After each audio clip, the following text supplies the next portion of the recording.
Hey guys, I'm just going to give it a few more minutes before we get started, just to give everyone time to get in the room. Thank you, Robin. You're welcome. How's Also, everyone faring in we the gotta do snow? our sound and visual check today Oh, too. yeah. So once we get that, we'll go as well. Greg, I worked the free throw competition at my kid's school this morning, and I felt for the teachers who had kids that were 4 days home for a 3-day weekend and a snow day and then a 2-hour delay. Yeah. Rambunctious kids in there this morning for sure. It was like totally different than last week. Yeah, I'm happy I have a hill in my front yard because my kids were out there for at least 4 hours yesterday. So it wore them out, and my puppy's first snow. He didn't know what to do. So he's running around like digging, eating, all kinds of stuff. It was really funny to watch. So, you know, That sounds right. That sounds like my kids digging and eating the snow well, and yeah, then that's true. doing everything they can. Right. That's the 4 year age difference, right? Yeah. I think I'm going to take some snow and put it in a glass and let it melt and compare the color of that and the clarity of that water to the tap water and see if that could encourage my kids to stop eating the snow. Oh gosh. I was wondering how long we were going to go without mentioning snow, Greg. So thanks for It took about 15 seconds. Okay, so Katie has given us the green light on sound and visual, so we can get started. Okay, so welcome everyone to our very first webinar of the year, Bring Out the Old, Bring in the New. My name is Robin Braswell, and I'm the Operations and Marketing Coordinator here at Armstrong-Dixon. While I've chatted with most of you from time to time, we welcome you on today's call and are so happy to have you here with us. We're excited to talk to you today about some current events, planning, and a few text topics. As a reminder, we welcome you and any old feedback and most definitely questions as they pop up along the way. You're welcome to email your questions directly to me at rbraswell@armstrongdixon.com. I'll be monitoring my email during the webinar, and we will do our best to answer all of your questions anonymously. If you have any connectivity issues at any time, we recommend exiting out of the webinar entirely and then trying to re-enter. On today's panel, we have Gregory Armstrong, Joe Breslin, and Skylar Engelhardt. All three on the call today, along with Nav Simpson, are all certified financial planners ready to assist you and your family's individual needs. Today, we want to start off with reflecting on 2023. Greg, we'll start with you. Any thoughts on the market for the end of 2023 and what we can expect for 2024? Sure. Thank you, Robin, for that introduction. When we're doing year in reviews, I kind of go along with society's obsession with what happened in 2023 and what are we reflecting on and what were the themes of 2023, and then looking forward to what we feel will potentially be the themes for 2024. So I look back and I think the theme of 2020 obviously was pandemic. We'll never be able to forget that in our lifetimes. 2021 was just the supply chain and the difficulty with COVID and the supply chain. So that was what we thought the theme of 2021 was. And then 2022 was the rapid inflation. And as many of you, our clients, see what happened to the bond market, we talked about that from the rise of inflation. And then 2023 was, at least from my experience and reflection, was artificial intelligence. You look anywhere, it's AI this, AI that. So the theme for 2024, as we look forward, I feel like it's definitely going to be the election, as we're in the election, and we're already seeing headlines here, there, and everywhere for that. Probably the interest rate movement from the Fed, and do they raise, do they lower, do they keep the same? That's going to be an obsession of ours as well. And then the inflation gradual downward trend continuing through 2024. So I like looking at themes, and that's kind of a summary of the last 5 years. So as far as asset values go, and the year in review of 2023, I'm sure everyone on this call is familiar with what we call the asset quilt, which is very colorful and it tracks the different asset classes over time. So it starts in 2008, runs all the way. We have the final data for 2023. So if you look at the top performer was large cap. So that's domestic large cap at 26.3% was in the #1 spot. Then we have developed market equity. So that's your international return at almost 19%. Small cap, which is domestic. Then you have high yield bonds, REITs, et cetera, going all the way down. So the thing that I like to see is the difference. Commodities seems to be the most volatile asset class, where you had that along with cash was the only asset class that was positive in 2022. And then you see what commodities did last year at negative 7.9%, where cash did 5%. So, the just the observation of how these asset classes change each and every year just continues to put the emphasis on asset allocation and having some of your money in each one of these different asset classes, as it's depicted by the white in this chart. So last year, asset allocation is showing at 14.1%. So it's traditionally it's always in the middle of this chart because it's a combination of everything. So it's nice to reflect back on what happened last year and really the difference between 2022 and 2023, which is really a stark difference if you compare just those last two columns. So where are we in 2024? I hopefully it's a little more boring than the last couple of years have been, reverting back to the trend of history. Yeah, what always strikes me when I look at this chart, Greg, is that any given year it's so unpredictable, but over longer periods of time it becomes more predictable. So if I'm looking all the way on the far left, it has the annual return for 15 years of each of those types of investments. So I would say large US companies, that's a higher return than I would have expected over that time frame. But over time, just how these returns tend to become more predictable over longer periods of time. So yes, it is market outlook season, and I'm not a big fan of those because you could have read 500 market outlooks from 2020 and not a single one of them would have brought up coronavirus, which was the most impactful event of the year. So I think market outlooks, you have to have something to fill time on 24/7 news channels, and financial firms often feel compelled to put those out. But in a short term, like a quarter or a year, markets are just too unpredictable, and there's too many events, especially in a global world, to be able to determine what's going to happen. But the longer that time frame goes out, the more predictable returns become, I think, over time. Yeah. So, one other one I wanted to share, and we were talking about this just before I jumped on the call, specific for this past year, US stocks were really good, and Greg just demonstrated that on the chart. And then really what was driving that this past year is 7 companies. So oftentimes in the financial press, you hear them called the Magnificent Seven.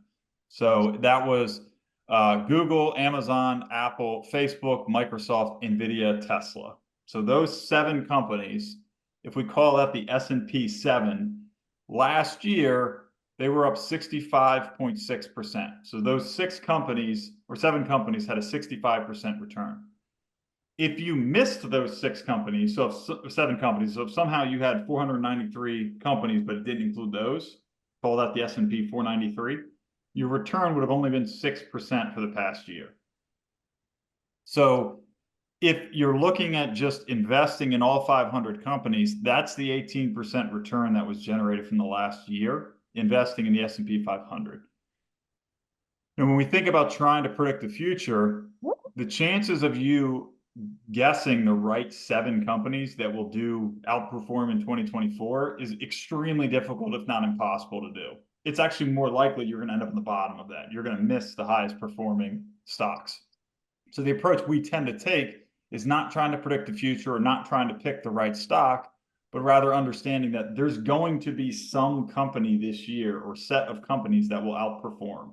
And the best way to capture that return is not to try to predict which companies will outperform, but rather trying to understand that you're going to own all of them. And then what's going to drive the returns is going to be your ownership of those companies that do outperform the broader market.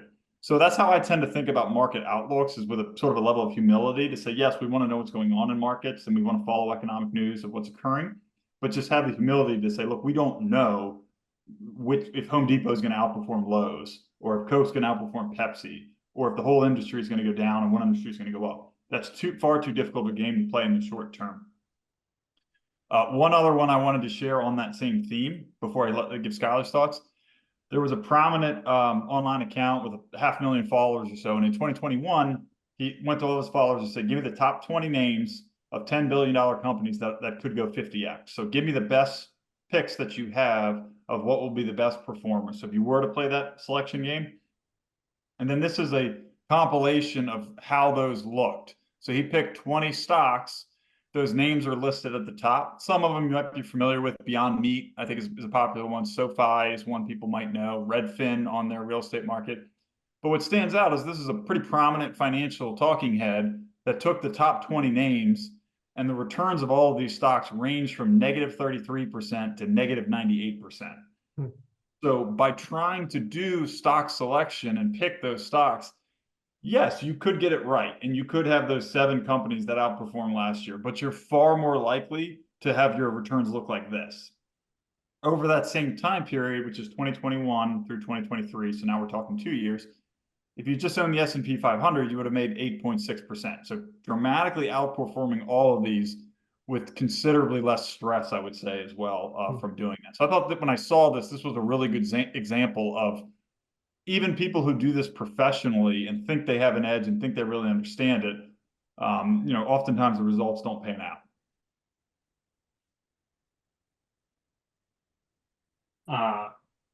Thank you, Joe. I wanted to go back kind of to the chart that Greg had shown here. And one of the trends that I have seen and been noticing is that our United States performance has sort of consistently over this time frame outperformed, with some exceptions, developed international. And developed international or companies outside of the United States that are developed economies actually tend to contend and go back and forth with what the U.S. returns would be. So sort of looking at this chart, I can make it a little bit bigger if everybody can see. Is since 1970, the 12-month returns, if you're under the line here, is when developed international or companies outside the United States have outperformed the United States. That's the bottom of the line. And then the United States outperforming international is above the line here. It tends to go back and forth, and pretty consistently, pretty evenly, until we get into sort of this range where we've really been dominant on U.S. outperformance. And so sort of in portfolio positioning is we like to keep a mix of United States and international as a part of our diversification purposes. We've been consistently outperforming on the U.S. Side, but I think there's some potential that we might see a reversal of that. This is going to be largely geopolitical differences that would come to play, but from a valuation standpoint, the U.S. price to earnings ratios are a lot higher than what you would see outside the United States. So there's value outside of investing outside the United States. That's a trend I think it may play out in the coming 5 to 10 years. Mm-hmm. Yeah, and when we think about investing outside of the U.S., Skylar, that can seem more esoteric than it really is. because I think we have clients on this call who might leave the meeting, get in their Mercedes, drive to Giant, buy Purina food for their dog, buy Dove soap for their shower, pick up a case of Heineken, stop at a BP gas station and fill up on the way home. You know, and every one of those companies is an international company, and you could do that in Annapolis, Maryland. That chain events would be very common.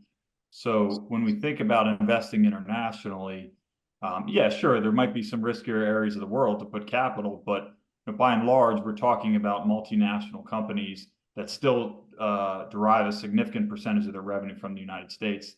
And you're right, they've dramatically outperformed for 15 years, where international has underperformed the US. But that doesn't mean we abandon them. In fact, I think it means that it's important to have that approach that you talked about of blending both US businesses as well as international businesses. Okay. Any further thoughts, guys, before we move on to the next topic? Okay. So as the saying goes, new year, new you. So what financial strategy should you be thinking of in the new year? And for this topic, we're going to start off with Joe. Yeah, so establishing habits, I think, is a big popular one that everybody wants to talk about. January, right, or New Year's resolutions. So when we think of financial habits, what can we automate? What can we set up that we don't necessarily have to think about? So we have new contribution limits to 401ks, Roth IRAs. So for the listeners on the call who are still employed, making sure that you're updated to the new maxes that came out for 2024 on each of the HSAs as well would be another one. I think Skylar wanted to talk about a little bit about monthly contributions, but that would be another one to just say, okay, I was investing $100 a month. Maybe I'll increase that to $200 a month or fill in the blank what the numbers are. But just automating good financial habits tends to have much of a larger impact on our financial lives than the things that we focus on. It's sort of like if you're going to the gym, the most important part is putting your sneakers on and going. Once you get there, yes, there's nuance to the exercises of what you do, but the act of going there is more impactful than whether you're focusing on arms or legs when you're there. Just putting the time in and setting up the financial habits, I think, is the biggest thing you can do. Well, one of those things, Joe, just to highlight, traditionally your clients or people's 401ks tend to do the best, right? If you're comparing it to taxable investments or cash or whatever, because it's systematic through a paycheck, right? You know, we're fighting people to actually look at their 401k and how it's invested, what the balance is, because it's out of sight, out of mind. And that tends to do better than something that you're focused on. Oh, I have an extra $1,000 in my checking account. Let's go out to Ruth's Chris Steakhouse, right? So, so that is, you know, a depiction of why systematic investing is so important to setting yourself up for financial security over your life. So yeah, I'm guilty of that. Money's in my checking account, I spend it.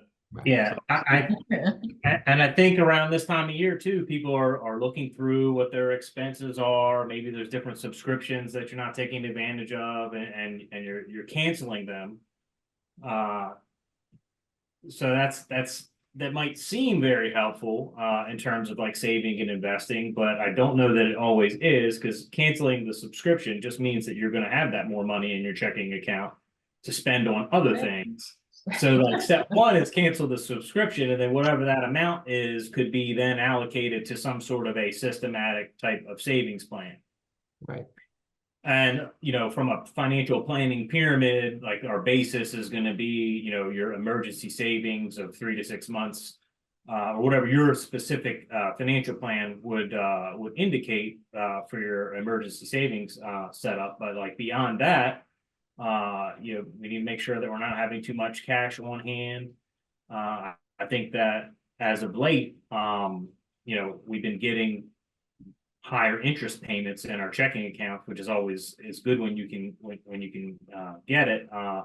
I did get a call from my dad asking me what he should do the other day. He said that his money market account interest rate had dropped. And I said, remember that CD that we talked about, trying to lock in that rate a couple of months ago, and you didn't do it? Well, you know, that would have been the time. So There is talk about interest rates dropping throughout this year, so being able to lock in rates for a longer period of time might be an idea. Another idea would be looking at, sort of what bond yields are. That way you're owning the yield versus sort of renting it in your money market or your CD. It's so tempting to say, oh, well, I can get, 5% at my bank and I don't have any investment risk, but there is this inherent risk of reinvestment risk when those rates drop. Where do you put that money? If you're allocating to your fixed income, and rates drop, then you're going to see an increase in values. And also you're able to maintain that higher interest for a longer period of time. So that could be another idea for 2024 as well. And to be determined if we've already seen the peak of that, because we have started to see rates come down. On the short term, they're still high, but like Skylar mentioned, we have reinvestment risk. And if you are going longer out and purchasing a bond for a longer period of time, the ability to lock in that rate, say above 4%, is still there. But if we were having this call 2 months ago, those were closer to 5%. So we are seeing a drop in interest rates over that time period. But as Greg mentioned at the beginning, this is an election year, and we're all about to just get bombarded in our social media feeds and on the news with, okay, what's going on in the election cycle and how is that going to impact us? And it's probably the most common question that we get, especially in an election year, is what should I do if X wins the election? So it doesn't even matter which, because probably half my calls are in one direction, half are in the other. And I think the data supports that really nothing. It's not going to be impacted. So again, I like pictures and charts. So if we look at who controls the government, and then this breaks out two things separately, which I think in itself is important. The economy is not the stock market. So I think people tend to conflate those and say, okay, well, the economy is doing well, so that means the stock market must be doing well, or the economy is doing poorly, that must mean the stock market's doing poorly. And that's not true. Stock market tends to be like a forward indicator of so it's kind of ahead of where the economy is, if you think about it in that way. But the primary purpose of this chart is Republicans tend to believe that, okay, if we get our guy in office, which looks like it's going to be Donald Trump again as the nominee for the Republican Party, but if he's wins, I think you have Republicans that say, well, things are going to be great in the stock market, GDP is going to go great, Republicans are going to be back in control.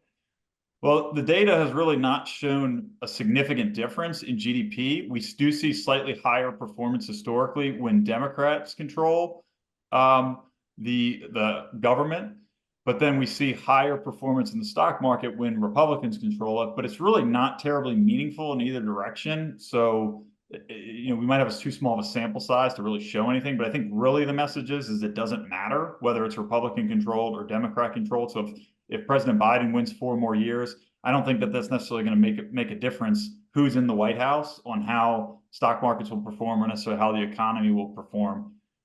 That's a little bit of a contrarian message because I think every news source we're going to get is going to tell us one direction or the other.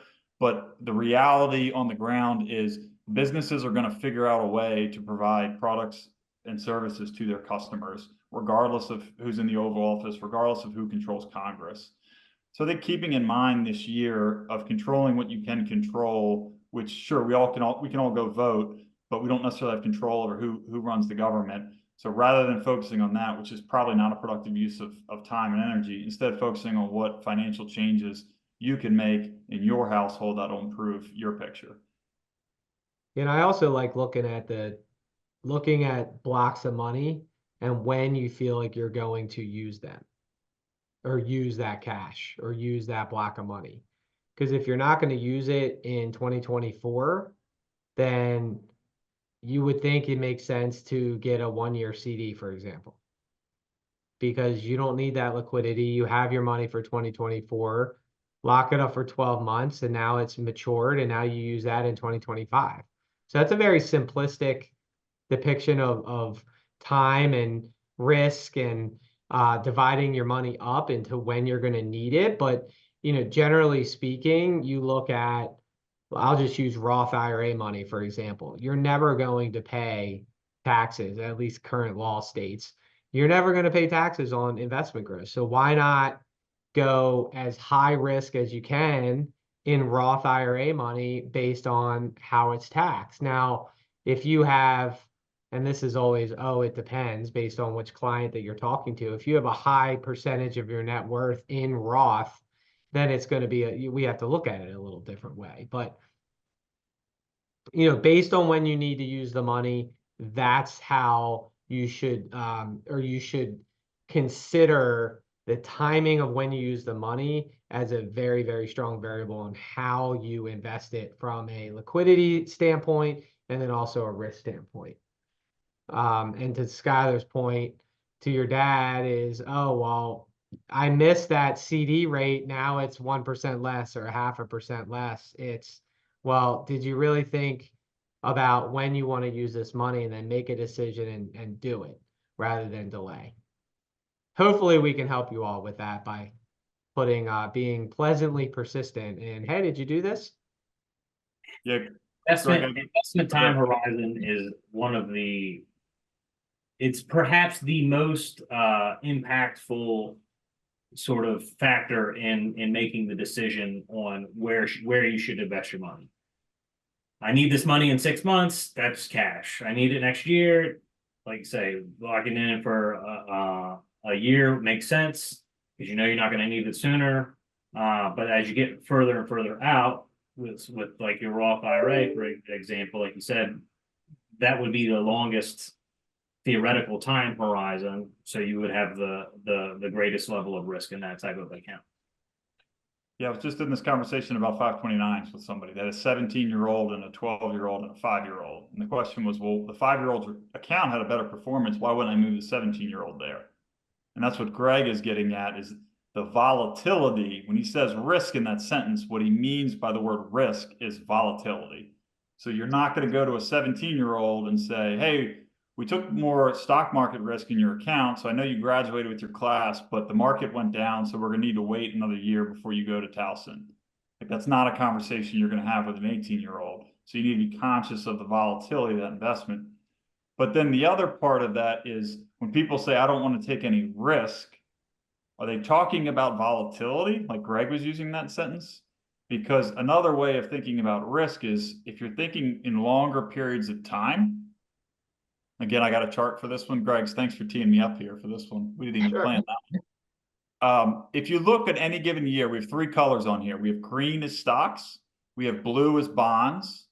So we can use that as kind of a proxy for CDs, if you will, but it's similar. So bonds. And then 60-40 portfolio is gray. And that's, you know, most people have a little bit of a mix of some stocks and some bonds, depending on where they are in their time horizon. But generally speaking, a 60-40 portfolio is a proxy. So if we look at 1 year, I would agree with the sentence that stocks are very risky for 1 year. I don't know if they're going to make 47% on the positive end of this axis. On the y-axis, we have rate of return. So 47% or down 39%. So stocks are highly volatile year to year. But if we're using the word risk and we're talking about, say, a Roth IRA or a retirement account, say if you're 65 years old and you're married, you or your spouse is going to live for 25 more years. Maybe both of you, but it's probably one of you. So if we're talking about a 25-year time period, I don't define stocks as risky for a 20-year time period, because going back to 1950, this is rolling. So if you every single month starting rolling the whole time till 2023, we've never had a 20-year period where stocks have lost money. We've hardly ever had a period where stocks have lost money over 10 years. But the worst performance for 20 years has been positive 6%. So when you say the word risk, Greg meant it in that sentence as volatility, shorter term here. But when I think of risk for a 65-year-old, I think of a pile of cash as risk, because the only thing we've experienced through all of our lifetimes on this call is the devaluation of the currency through inflation. So if you're holding too much cash at 65, and that's for a 20-year time horizon, to me, that's riskier than a stock portfolio for funding retirement. So coupling those together, volatility, yes, stocks are volatile in the short term. Over longer periods of time, they become more predictable of what we see for returns in stocks, and then even in bonds too. The longer period of time, it's extremely unlikely to see a negative return in bonds over longer periods of time. Love those charts. Joe has a chart ready for everything, guys. And one more item, Robin. The estate tax law. We have what I think probably 2 more years of our current estate tax law that we've grown to love of late. So the current law is set to sunset on 1/1 of 26. So we have this year, we're going to get a new or a renewed president. So they're going to have to deal with, I'm assuming, this sunset and propose new legislation. But whether they get it passed or not, we know it's going to go backwards, and you're going to be able to gift less money through your unified credit. So that is a push to, if you're thinking about transitioning a major asset that you're controlling right now, this year would be a good year to consider that and push that forward with our current laws in place. The experts are saying there's a higher percent chance of being grandfathered in, meaning if you utilize it now and the laws change, it's going to be for future gifts than them clawing it back and making you undo things. So that is going to be, I mentioned themes at the very beginning of the call, is if we're going to do gifting, we need to talk about it this year and get it done before we are impacted by law changes, estate tax law changes. And you're exactly right, Greg, and also income tax changes. True. So assuming no action between now and 2026, we have income tax increases at that time. So that makes this year a good year for Roth conversions. If you're thinking of moving money from pre-tax to Roth, if you're making contributions to a 401k, thinking about doing Roth, because unless there's a change, we're going to have estate tax, the exemptions dropping, and we're going to have income tax increases in 2026. It's probably almost a certainty you're not going to get legislation this year. You have very divided Washington, so the odds of them coming together on reform on that or agreement on anything is pretty low. But you could see that in 2025, depending on how election cycles go. So back to the same theme, like Greg said, if you're considering making gifts, this is a good year to do it. Reminder too, that we do consider the family to be a client. So if we don't know your kids, for instance, we'd like to meet them and talk to them, because we think of the family wealth in terms of exactly that, it's family. So we help with a lot of those conversations. As the year turns over to 2021 or 2024, excuse me, we're doing a lot of annual exclusion gifts. So those each year you can give a certain amount away tax-free. This year it's 18,000. So we're doing a lot of those this time of year. But it's a good thing to make a affirmative decision about whether you want to do it, because once the laws change, it's too late as of the time that happens. Or if no action comes out of Congress, they're going to change anyway come 2026. So this would be a good year to do some planning in that respect. I love the way they set it up when they agree upon the law. They say we're gonna make this change for such and such period of time, and then it just goes back to the way that it was. And so whoever is the incumbent government can say, "Well, we didn't make the change in the law. We just let the law was already set to go back the way that it was going to go." So that's a good way to say, "Hey, we didn't increase taxes. They were already set to increase, and we just didn't lower them again." Yeah, and I think that sunset provision is required for a lot of those tax cuts as a pay for to do that. And the last time this happened, Greg will remember this for sure, is everybody thought when that expired, we had President Obama was the president, we had Democrats controlling half the government, and we all were saying we got to do the gifts because they're going to increase it next year, or they're going to decrease the estate exemption next year. So now's a good time to do it.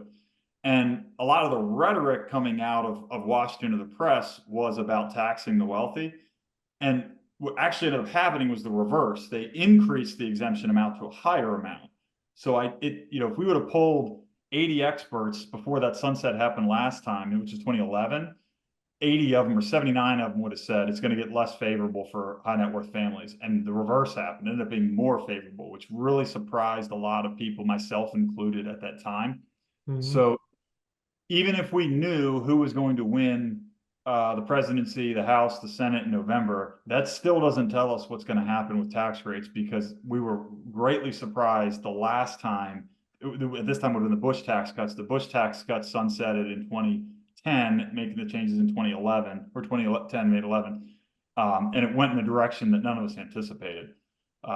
So even if we knew the results, doesn't necessarily know how we'd plan. What we do know is what the rules of the game are today. Yeah. So, and that's somewhat different from the discussion of what's going to happen in the markets and what's going to happen in the economy. This is what's going to happen with laws based on, so just hitting it at all different levels of, may not make sense to make decisions based on expected government decisions. Yep, and I want to point out as an Orioles fan that George Steinbrenner, the owner of the Yankees, died in the only year that there was not an estate tax. So the New York Yankees passed to his family the one year there was no estate tax because of this previous sunset. So it did take them a year to get around to it, and even the Yankees are lucky with estate tax laws. I was going to say lucky him, but I don't know. Yeah, Lucky his that's not good family. planning. We wouldn't plan on you dying, but that certainly saved his family hundreds of millions of dollars in estate tax because of the year he passed away. Okay. Any final thoughts, guys, before we move on to the next topic? Okay, so something I'm sure that everyone wants to talk about. The SEC has made a recent announcement on cryptocurrency ETFs.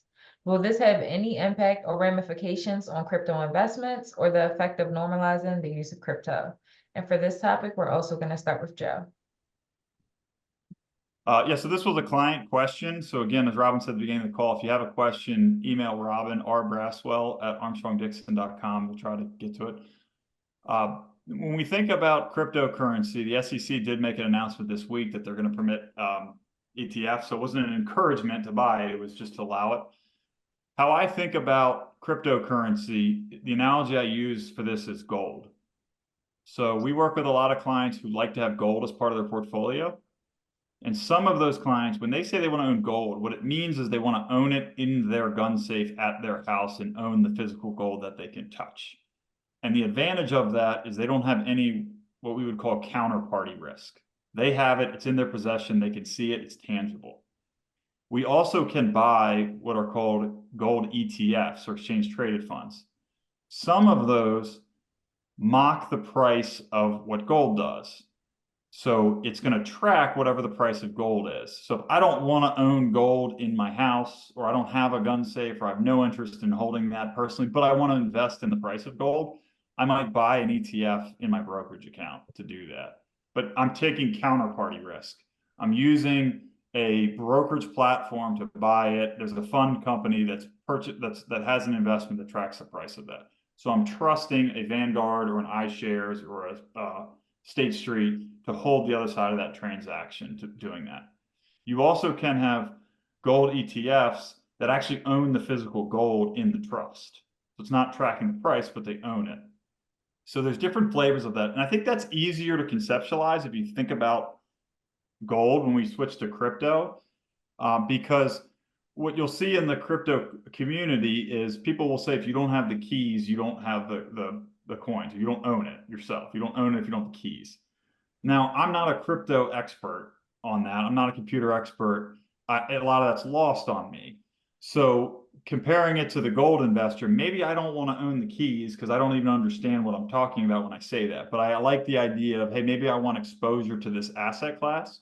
So I'm going to use a platform to be able to buy it, but maybe not have the actual keys to it. So that would be an analogy to the gold ETF. So it's going to track the price of Ethereum or Bitcoin or other cryptocurrency, is going to track it, but I don't actually have the physical keys. I'm essentially trusting somebody else to do that.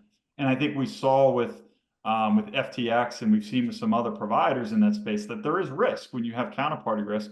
And cryptocurrency is a very new asset class contrasted to gold, which we have thousands of years of understanding its use in, aside from investment, but of its use in general. So we're going to see a proliferation now of more exchange traded funds that have access directly to the cryptocurrency. So it's going to track the price of Bitcoin, Ethereum, and other securities. So Some investors might want to own the keys directly of doing that, same as you own the gold in your safe in your house. They might see that as more attractive. Some of them want to buy it as part of their diversified asset, diversified portfolio. And I think in moderation, that makes sense. So if a client calls and says, I want to sell everything that I own and put it all in crypto, I would say that's probably a bad idea, for the same reason it's a bad idea if they want to sell everything and put it in US stocks or international stocks or cash or any single asset class. But as this is maturing and becoming more widespread accepted as a investment, we're going to start to see more of these products hit the marketplace for clients to get some exposure to this asset class. There was a second question in there, which I can touch on as well, which was the use of them. And we really haven't seen broad spread use of cryptocurrencies as far as like transactions or payments. To this point, it's been more a use of store of value of doing that. But I think the bulls for cryptocurrency or Bitcoin specifically would be that you're going to see that more as a use in making purchases or transacting money. I don't think that's as far along. Part of that might be because we've seen a significant decline in the price of it. I think they call it the crypto winter over the 2 years prior, when it significantly dropped in value. Highly volatile asset class, highly risky. Potential there's for some unforeseen flaw, and it goes to literally worth $0. So I think you need to be prepared for that if you're entering the space of, am I prepared to lose 100% of this investment? And then will my spouse stay married to me if I do that? Something to think about. That's the most important question. Yes, many times. So I guess if it becomes more and more widespread use and having utility where people are actually like buying and selling, using it as a currency, that would be the ultimate step in the right direction for cryptocurrency in terms of having impact on the world.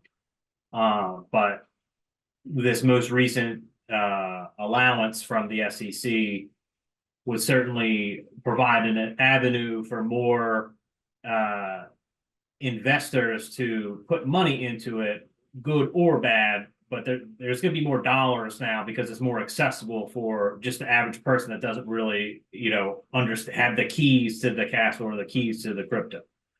So we could see in the near term, more dollars flow into that space at least, which I guess is the separate thing. So shorter term, I guess could be constructive, assuming that more and more people are adding to that space. Okay. Any final thoughts, guys, before we move on to taxes? Okay. The last point is Warren Buffett was famous for saying he had a too hard pile, meaning he would look at an investment, and he doesn't necessarily say it's a bad investment, but he would say that's too hard, and he would set it aside. So if certainly somebody's had a good track record of success as an investor who had the humility to look at something and say, hey, this is not something I want to get involved in because it's just too hard for my worldview on that. So I think it's okay, even if your friends and neighbors and brothers and sisters or whoever are all talking about their cryptocurrency, I think it's okay to take the advice of Warren Buffett if it's in the too hard pile. Well, and it's all, just to add to that quickly, Joe, is know what you're investing in.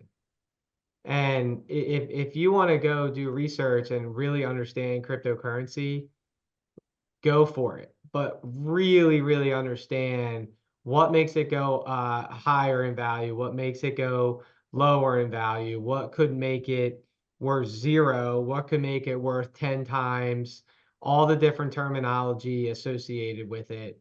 Know what you're buying and not just a trendy thing to invest in. These are your hard-earned dollars. Yep, that's evergreen advice, Greg, in any asset class, really. Yeah. And if you don't, take the time, schedule a meeting with any of us on the call.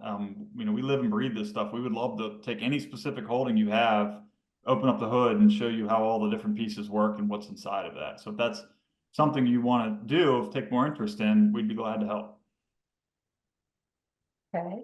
Also, as a reminder, guys, if you do have questions, now will be the time to send them. Okay, so we're gonna move on to taxes. Skylar, can you walk us through any reminders or updates? Oh, if you have not made an IRA or a Roth IRA contribution, or a SEP IRA, or an employer solo 401k contribution, there is still time to do so. Tax filing deadline this year is on the traditional April 15th. Also, we're going to be having 1099s are actually going to be starting to be mailed tomorrow. So you may expect to see a 1099 as early as next week. However, that all depends on the type of account that you have. If it's just 1099-R, or you have very simple investments in your account, it could be as soon as next week. As late though as sort of the March timeframe, with most of them being available in mid-February. It used to be by January 31st, 1099s were being made available, but they were having to correct them with different changes in the stock and the classification of certain income that was being paid out on some of these investments, in which case it made it more favorable. But if you had already filed your taxes, then you didn't get to take advantage of that. So they are mailing them later than they had in previous years. That said, you may, if you've already made an IRA contribution, you may receive a 5498 form that says how much that you had contributed to your IRA. But if you haven't made it just yet, that might come later in May. So there's not necessarily a form to tell you that you made a retirement plan contribution to an IRA or Roth IRA. So that's something that if you have a question on, let us know. We'll be able to confirm, or, just need to remember that you made it for sure. Okay, did you guys want to add anything? Joe and Greg? Yeah, last minute stuff to make sure you're getting all that done for last year, because everything Skylar just mentioned, it's use it or lose it opportunities for 2023. So we certainly want to take advantage of what you can on that. Okay. One sorry. logistical point I wanted to make when you're logging in. Hopefully everybody knows how to log into Account View. If you don't, let us know, either directly to the website or the mobile app to be able to do that. And then when you're in Account View, there's a tab for what's called Wealth Vision that has a more complete picture of your finances. We try to maintain a balance sheet in there and do that on a collaborative basis. So if you can go in and update, what your values are, what your mortgage outstanding balance is, what your cash savings are, like those type of things are really helpful for us as we work together. There is a known technical issue right now that's impacting about 5% of clients where Wealth Vision is not available. So it doesn't impact anybody's accounts or balances. It's just a login issue that we're working through right now. So if you are impacted by that logging in and you don't see Wealth Vision on there, stay tuned. It's a known issue. We're going to get that resolved. Also, if you have just any access issues in general with Account View, don't hesitate to reach out to me directly and I will troubleshoot that for you. We have a few other firm updates as well. You may receive correspondence from our new team member, Rena Santos. Please don't hesitate to say hi and introduce yourself. Also, we have a newsletter. If some of you don't know, please don't forget to go to our website's blog page and sign up. Once you've signed up, you will receive a copy of this webinar when available, along with other articles that we post weekly. Okay, so before we do our outro, any final thoughts, guys? Any final topics? No, Well, good. we can bring it full circle here. We got snow in the forecast for tomorrow or Friday. Yep. More closing school, or more kids at home. Not looking forward to the snow day and shoveling my car out once again. Yep. Just go outside and turn the car on and the snow melts away. That's true. Just leave it on for the entire time. Right? Right. I'm gonna have to do that. Okay. So guys, as we close out, please note that I will send you guys schedule links for the advisors tomorrow. Feel free to schedule an appointment with anything that you want to talk about. Also, this webinar will be available within the next week or so, so please look out for that. Have a great day, guys. Thank you. Thanks, Ron. Bye.